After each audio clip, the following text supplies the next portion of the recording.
Hi, I'm Jeff Siegel, CEO of Twinning Edge. I had an amazing session with Laurie-Ann today. I am preparing for a speech in front of a large audience a couple weeks from now, and I'm just so glad to have spent some time with Laurie-Ann looking at how my speech is structured and ways to really make it impactful. And I really felt like I just got an amazing amount of information in, frankly, a really short time. And I feel so much more ready and excited to go and wow this audience. So thanks, Lorianne. Welcome back, my Be in Demand listeners. This is Laurie-Ann, and if you're a coach, a consultant, or a service provider who is looking to get into the right rooms in front of the right people to really have strategic visibility, then this is the podcast you want to be listening to. Hey, a couple of weeks ago, back in episode 354, I shared a few of the very first high performance skills that I learned through speaking.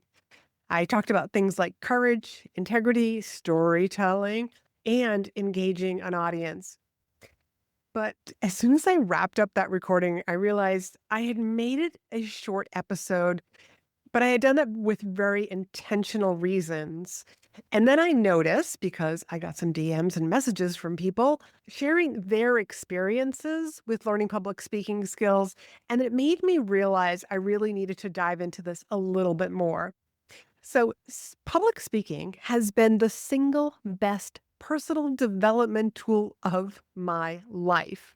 It's where I've literally had to rise to the occasion, sharpen my skills, the ones that I didn't even know that I needed, and perform at my very best. Sometimes under not so ideal circumstances, like the time I had to speak in a bar and another time that I spoke in a room that had 2 giant pillars, and I literally had to say to my audience, because it didn't matter where I stood in the room, half of the room wasn't going to be able to see me, and this was day 1 of a 2-day training. So today, I wanna take you a little bit deeper into these high performance skills that speaking has really forced me to master, and how they have not only helped me in my business and speaking, but in other areas of my life. These are the skills that will not only help you on stage, but in every area of your business or life. So let's dive into a few of these. Emotional regulation is something that I've really had to learn. As a speaker, I consider it my job to make my meeting planner, the host, whoever brings me in, to look like a rock star. And so sometimes things just don't go well. You walk into situations, you're in your breakout room, and you're wondering where everybody is. Maybe nobody's coming to your breakout session, only to find out that the main session has gone over time. So, what do you do when you have 60 minutes of content that you now have to deliver in only 40 minutes? I mean, that's happened to me again and again and again. And again, it's about keeping your cool, making it look like, hey, this is the way that things are running. You can't let the audience think that there's any sort of chaos, because my job is really customer service, is customer engagement, is creating that experience for the audience. Once I was hired by a pharmaceutical company to help their doctors who present and talk about their drugs or treatments in different scenarios in different doctors' offices and hospitals, at conferences. I was teaching them how to speak better. And I decided to go around the room and let everybody get up there and present on 2 or 3 slides. And I noticed that everybody kept looking up at the slides and then trying to present, and they looked like they were so awkward. And about 3 people had gone up there and presented, and and that's when I stopped. I said, "Hold on a second. How many of you have seen these slides?" And they all said, "This is the first time." And I was like, "Oh," because I had had these slides for 5 days, and I'd been reviewing them for 5 days. So, on a dime, I literally had to change the way that I was teaching them and training them so that they could get the most out of the training. Again, sometimes you just don't have all the information when you are the speaker, when you are training. So being able to keep your cool even when things don't work out. I would say another skill is adaptability. Being able to walk into a conference room or any sort of a situation and to be able to handle it with grace and poise is exactly what is always needed. And being able to quickly adapt and just realize, like, here's the situation, like, here's how the tables are set up, here's how the audience is set up. I don't have all the things that I need. I cannot tell you how many times I've walked into a room where they knew I needed a projector and there was no projector. No slide. So it's like, how are my visual learners, which is about 65% of the audience, by the way, 65% of your audience are people who identify as visual learners. So being able to have a slide also, along with you speaking auditory, is really going to help deepen the learning for these people. And that's a majority of your audience. And I've walked into situations where, oh dear, there's no slides. Now, my slides also have a dual function. Not only is it for the visual learners, but it's also to keep me on track. Because one of the things that I talk about a lot with my students and my clients is that your slides should not have a ton of information. We don't want the audience reading your slides. We want them listening to you, and whatever's on the slide is sort of reinforcing. But a lot of my slides are pictures, and a picture is worth 1,000 words. I see a picture and I know exactly what story I'm telling. So my slides also keep me on track. So the times that I have walked into situations where there is no projector, I have put my laptop off to the side. I can see it. The audience has no idea that I am referring to it, and I usually have my remote in my hand. So my slides are still keeping me on time, but the audience didn't have anything to see. So that's just one example of being adaptable. In the beginning of the podcast, I was sharing with you about those giant pillars, and I had to adapt quickly. Besides moving from side to side, I literally had to mention the elephant in the room. So was I planning on telling the audience while I was holding this pillar that, hey, everybody, at any point, only half of you can see me if you can imagine me going from the left side of the pillar to the right side of the pillar. And I just had to poke fun at it and just let people know that I will do my best to keep moving from side to side. Again, it's about adapting. Sometimes your environment that you're speaking in is not the most ideal. And that's when you have to get creative and adapt at the moment. Another skill in public speaking and also in writing your speeches is really being able to tailor your stories for impact, tailoring your speech so that this audience can walk away with the lessons that you are being booked for, that you're being hired for. And the best way to do this is to continually adapt your easily modified stories to the needs of your audience.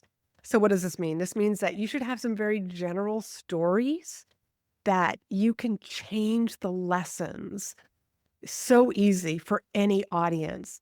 And one of my very easily modified stories is the jackknife story that I tell that's about a little girl raising money in her neighborhood and recruiting her sisters. I mean, this is actually me. It's a story about me and my family and my sisters, but it's something that I did. But I'm able to take the lessons from this story and I can adapt it to audiences.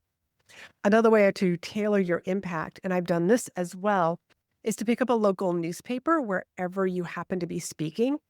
One of the particular times that I did this, I was speaking in Vermont, a local women's organization, and I just happened to pick up the newspaper. I read about a beloved high school coach, and I mentioned him in my speech. Now, this again is coming back to the last skill that I was talking about, adaptability.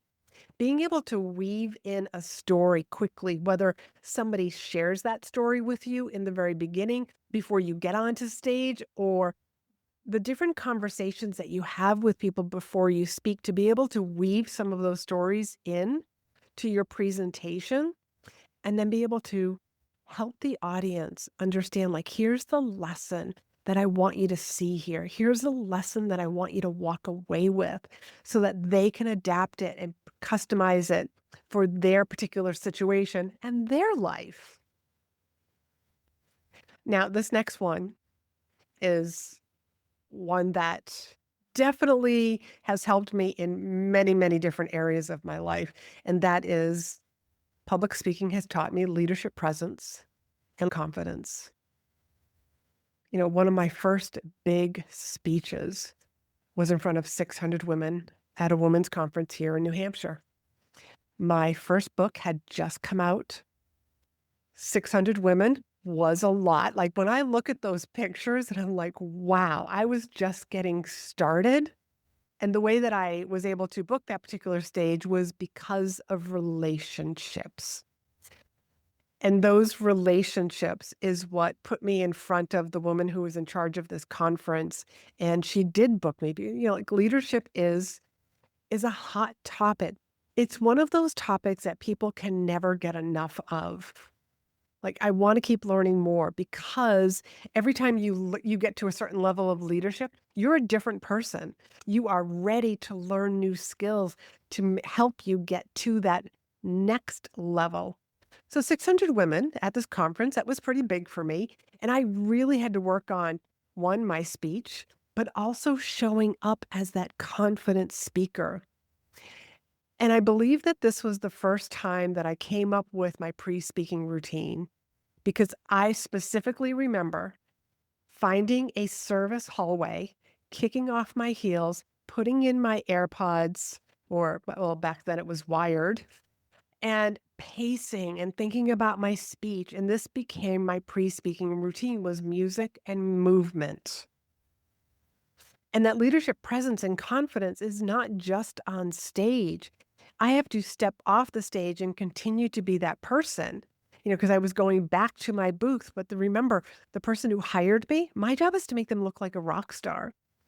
So I would not want somebody in the audience seeing one person that was up there on stage and then experiencing a different person in the exhibit hall when they came up to me to ask questions, to ask me to sign their book. And I'll also tell you that when you are speaking and you are there for a day, it's a lot of energy because you are on all day. I would say that you are on the moment you get in your car on the way to an event until you get home, because you just never know who's going to see you driving down the street. And the last skill I want to talk about is resilience, because we've all made mistakes. And I have made my fair share of mistakes, from broken links to when I am launching programs, to the wrong emails going out, having website issues, all the way up to a joke falling flat, a story not working out. I even had spelling mistakes in one of my slides. And later on, I mean, I cringed when I realized this. It was like, thank you, spell check, for not, helping me out then. But it's a mistake. I had to pick myself up, dust myself off, and just try again. And I always try to learn from my mistakes. I always try to learn from the past event. One of the most common questions that I get from people is, what was your favorite speech? And my answer is always the next one, because I'm constantly learning from the good moments, the bad moments, the moments that I wish it could have been a little different, so that I will improve in the future. And what I have realized and learned through my experience is, experiences do show up again. There was a time where there was a medical emergency in a restaurant. It was at the table right next to ours. There was 6 of us having dinner, and I just looked over and I could tell that there was some sort of an emergency. I got up and I went and helped, because of my healthcare and medical background. But there were some questions that I held back on. And if you've been listening to this podcast for any period of time, you've heard me talk about this story. There were some questions that I held myself back on asking because this is what I later figured out, because I didn't have the title of nurse, which is so funny because my first book is Rethink Leadership: 4 Lessons to Make You Remarkable. And I talk about you don't need a title to be a leader. I didn't need to have nurse in my resume in order to ask the man, are you a diabetic? Do you have high blood pressure? What medications do you take? Like this all comes from my cardiology background. I could have asked him. So I left that situation knowing that I was able to help the son and the EMTs as soon as they got there. I just kind of like let them be. But later on, like I was thinking about this particular situation, what made me hold back? And I was like, Laurie-Ann, like situation is going to show up again.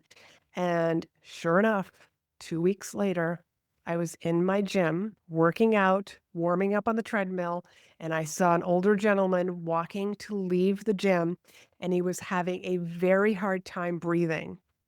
And I saw him sit down, and I went over to him and started asking him some questions, telling him about my background so that he didn't think that I was some creep stalking him or something, but that I was genuinely concerned about him. So again, that situation showed up again.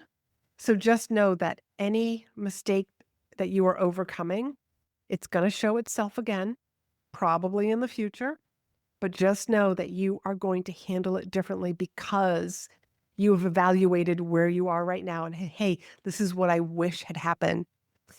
A lot of people will say you should not go through life looking through the rearview mirror. I disagree because it's by looking at your mistakes and what you wish was different. That's how you make your future different as well. So I hope that you've enjoyed me diving a little bit deeper into these 5. I just wanted to add on to episode 354. And if you haven't listened to 354, take the 9-10 minutes and go listen to that one as I share like 7 different skills that I have learned because I said yes to public speaking. And in closing, public speaking is so much more than a marketing strategy. It's personal development. It's a personal development accelerator that teaches you how to regulate your emotions, adapt when things go sideways, connect with people, build relationships, lead with your presence, and bounce back even stronger. And if you've been listening to this thinking, I need those skills, I need to get seen in the right rooms by the right people, then I want to invite you to book a speaker success call with me. Because visibility is not about being everywhere. It's about being seen in the right places with the right message. And I call this strategic visibility. And it's how you position yourself as the go-to expert, attract opportunities, and grow your business faster. So if you're ready to stop waiting and start getting booked, let's talk. You can book that speaker success call in the link that is down below in the show notes. And until next week, I want you to be in demand.